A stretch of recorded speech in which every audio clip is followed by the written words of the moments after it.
varios milestones, digamos, que el gobierno quiere ponerse en este camino próximo. La reforma judicial, la ley de enrolamiento, obviamente qué es lo que sucede con la cuestión de la anexión. Todo esto queremos tratar de analizarlo con Jack. Jack, te saludan Johnny, Eddie y Julie. ¿Cómo estás? Hola, ¿cómo están Johnny, Eddie y Julie? Bien, bien, muy bien. A ver, ¿qué es lo que podemos esperar? Te pregunto primero de lo general a lo particular. En esta sesión de invierno de la Knesset que se abre, la última, y obviamente a la espera de ver si hay elecciones o no hay elecciones. Es el tema principal. Creo que el gobierno y la oposición intentan entrar a la sesión de invierno que se inicia hoy con la idea de poder dominar el tema que será el de las próximas elecciones, sin lugar a dudas. Desde el punto de vista perdón, de Netanyahu, creo que quiere maximizar los logros de la guerra en Gaza y aumentar también toda la campaña con respecto al conflicto con Irán, lo que pasó en el Líbano y los cambios que se produjeron en Siria. Esto, sin lugar a dudas, será el tema que quiere llevar a las elecciones Netanyahu, simplemente porque no quiere que hayan otros temas que la oposición está interesado, que es la ley de enrolamiento, específicamente la ley de enrolamiento, y probablemente, como mencionaste, las reformas judiciales. El asunto es que mientras Netanyahu tiene un firme liderazgo en el Likud, y no hay ninguna votación en que la ha perdido dentro de su partido, simplemente porque hay una férrea disciplina. En la oposición tenemos el primer tema, es conseguir la respuesta a quién va a ser el líder en las próximas elecciones. Estamos hablando de 5 o 6 partidos que se quieren unir bajo una sola idea, y es no Netanyahu. Y creo que no es suficiente para una campaña electoral, y entonces están intentando lograr de esta manera conseguir un liderazgo único, uniformado, pero por el momento no parece ser así, porque cada uno de ellos quiere ser primer ministro. El tema, sin lugar a dudas, que quiere la oposición que sea dominante en la sesión, es la ley de enrolamiento, que es el único punto flojo del gobierno en el cual todavía se puede plantear. Netanyahu juega por su lado con dos partidos o dos canchas distintas. Una es frente a la oposición, con respecto a los logros de la guerra, y por otro lado, frente a los grupos de la extrema derecha dentro de su coalición, que nunca estuvieron de acuerdo con hacer un tipo de arreglo en la Franja de Gaza, salvo la destrucción de Hamas.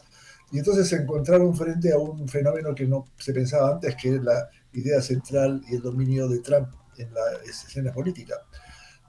Creo que estos son los problemas centrales de esta sesión de invierno. Y, por supuesto, cada vez que nos acercamos a las elecciones, aparecen nuevas figuras políticas que pueden transformar totalmente el panorama electoral.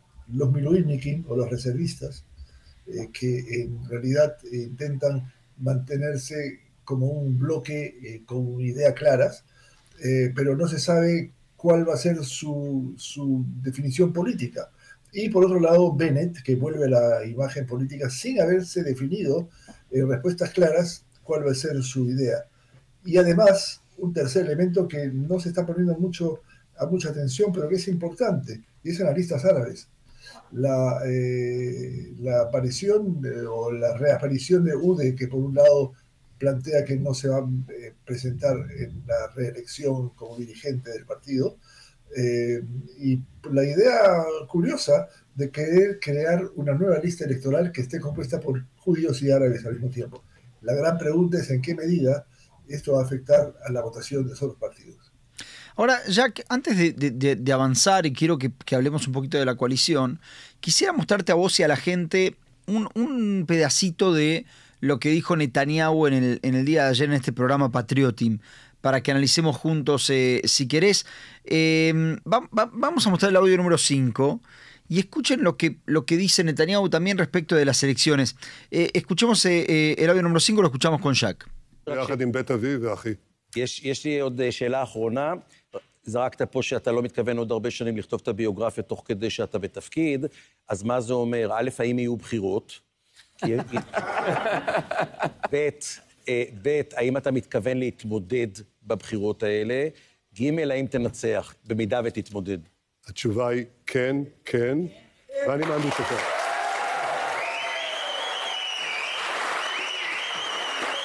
A ver, es muy interesante porque Jack se metió en el medio de la conversación y aparte de ahí lo hacen como medio con una risa que no sé muy bien de dónde sale la risa, hasta dónde es cínica, hasta dónde no.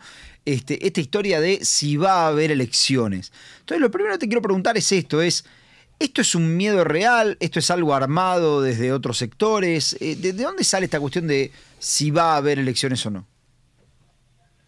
Creo que se está hablando a la base política que es firme en su apoyo a Netanyahu, pero por otro lado, no dejar de considerar lo que está pasando en las encuestas. La última encuesta, creo, de Canal 12, habla de que si las elecciones se produjeran hoy, la coalición llegaría a tener 51 bancas, cosa que es la cantidad menor que ha tenido Netanyahu, y la oposición 59.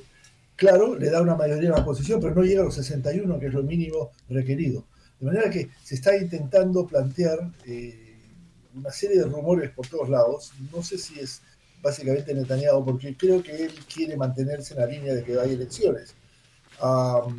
Pero el problema no es si hay o no elecciones, sino cuándo se van a producir. La fecha clara es en octubre del 2026. Pero creo que Netanyahu va a tener la facultad de poder decidir adelantarlas en la medida que el panorama político le sea favorable. Jack, ahora que terminó la guerra, sale la información de que el Likud pretende reformular la ley que regula la Comisión de Investigación Estatal. ¿Cómo crees que en estas sesiones de invierno van a tratar esta cuestión sobre las responsabilidades del 7 de octubre? Miren, hay algo que me preocupa de igual manera, y es el hecho del intento de cambiar el nombre de la guerra, de Harabot Barzel, las espadas de hierro, a Tkuma, renacimiento. Creo que esa es una visión táctica de Netanyahu muy interesante que lo intenta alejar de todo lo responsable. Hay que entender que él estuvo en el gobierno antes del 7 de octubre, de manera que surgió en su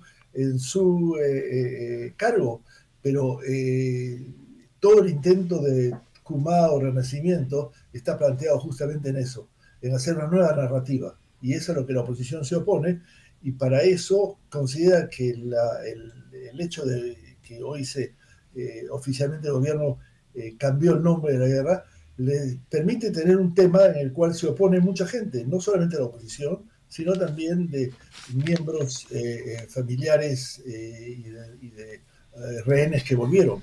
Entonces está manejándose una situación compleja por el cual en el orden de prioridades está el alejamiento de Netanyahu de toda responsabilidad frente a ello. Eso implica también que no se ha creado todavía una comisión investigadora después de 2 años.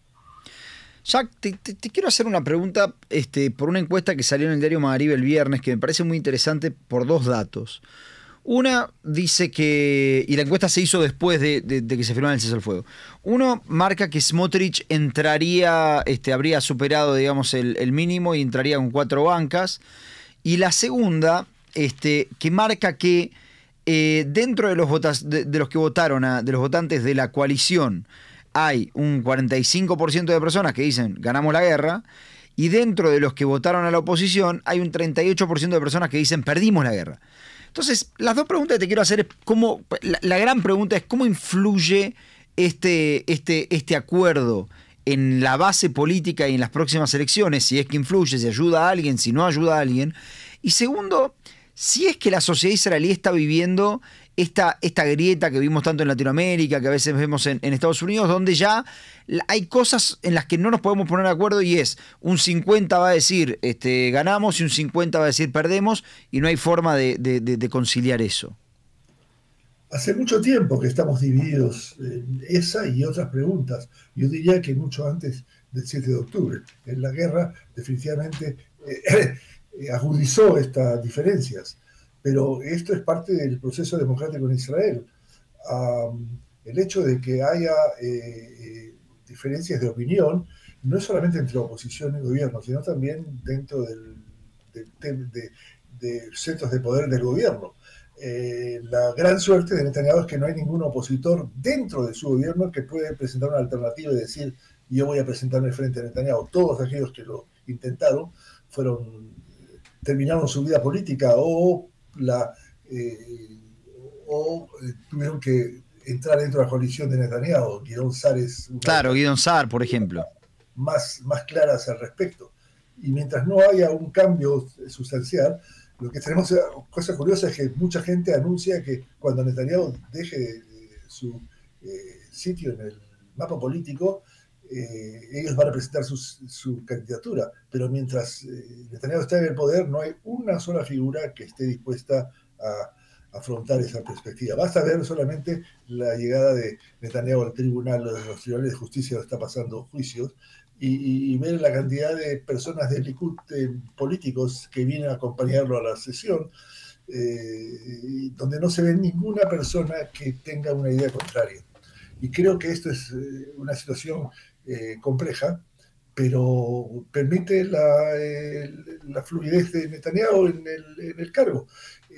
Si yo vuelvo a analizar los resultados de las encuestas, planteamos básicamente algo interesante. Ninguno de los dos, ni la oposición ni el gobierno, pueden formar coalición en este momento. Entonces, si eso se produce, va a seguir Netanyahu el poder como gobierno de transición. Jack, te quiero hacer la última pregunta, por lo menos de mi parte, que tiene que ver con la coalición de gobierno. ¿Qué va a pasar, por ejemplo, con la ley de enrolamiento y si Shas va a volver de pleno a la coalición? Es decir, ocupando lugares en los ministerios. ¿Cuál es tu opinión?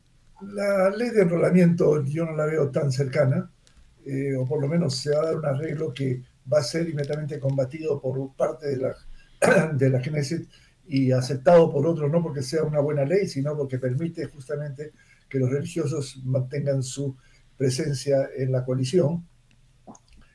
Shas aceptó desesperadamente para entrar en la coalición, o volver a la coalición, eso es claro.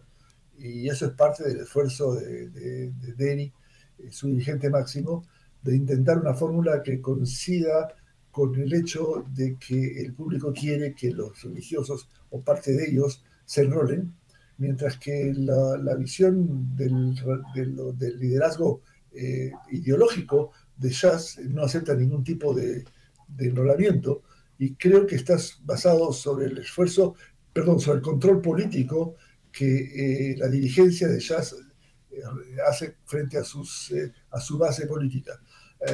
No hay que dejar de entender que tenemos acá dos problemas interesantes que no nos hemos visto. Primero, que parte del liderazgo de la votación de Shas tiene como alternativa el Likud. O sea, claro. no es, y esto es algo importantísimo que genera una perspectiva importante. La otra es que la extrema derecha, Ben Gvir y Smotrich, trabajan sobre el mismo electorado. O sea, están en una competencia también. Toda la idea de que puedan formar una lista, como fue en las elecciones anteriores, por presión de Netanyahu, puede ser posible, pero será una lista técnica, porque inmediatamente después de las elecciones se van a dividir.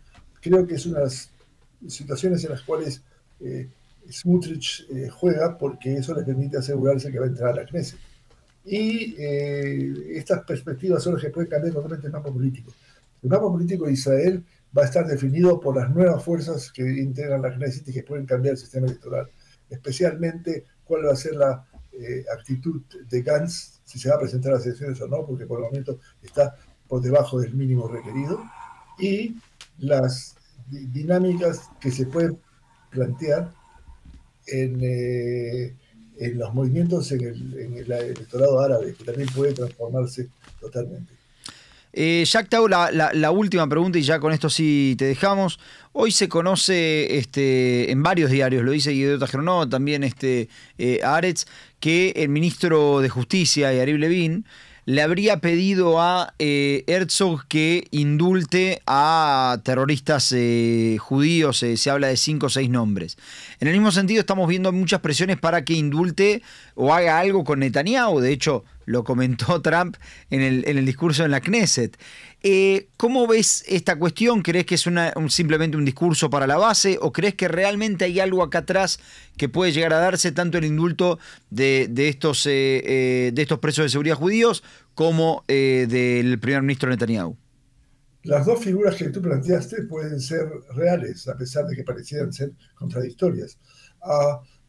El indulto es algo que Herzog lo mantiene como una carta muy cerrada hasta que logren plantearse si va a ser posible. Es un trámite relativamente largo y él, me parece que está probando con estas bolas de prueba que se danza cuál va a ser la actitud por parte del electorado general sobre la posibilidad de que sea indultado. Hay que entender que en las personas que inclusive están en lo que hoy es la oposición, hay no pocas personas que piensan que el indulto pudiera ser un elemento importante en el panorama político, con una condición que Netanyahu no lo ha aceptado, y es que él deje la vida política y que no se vuelva a presentar más a las elecciones. Por otro lado, en el marco del Likud va a surgir algo muy importante y va a haber algo, un conflicto que puede terminarse en una guerra política, guerra con comillas, y es sobre la sucesión de Netanyahu. Si alguna persona que va a suceder a Netanyahu va a tener la fuerza que tuvo Netanyahu para controlar a la base y ser considerado el único líder político en el Likud. Una situación distinta sería que se presenten 2 o 3 opciones que pudieran llevar al desarme total del Likud como una unidad política muy clara. Y que se convierte en algo distinto, digamos. Totalmente. Y eso es algo que hay sectores dentro del Likud que plantean que este no es el Likud que ellos, de Begin, por ejemplo, y que habría que hacer unos cambios de transformación muy importantes. Y esto en la base no se ha discutido todavía, por razones claras, todo el tiempo que Netanyahu esté en el mapa político como dirigente máximo. Y entonces esta situación es la que va a definir el futuro inmediato o mediano en las elecciones próximas. Jack, te agradecemos por haber estado con nosotros. La verdad dejaste el panorama bastante más claro. Vamos a estar siguiendo de cerca lo que pasa en la política israelí, que pasa a ser el nuevo protagonista de todo esto. Con gusto. Abrazo, chao, chao. De igual manera. Ahí se iba entonces Jack Drasinover, con quien nos encanta hablar de política un rato, y estábamos repasando, creo que todas las noticias políticas que teníamos quedaron repasadas, digamos, en este segmento, y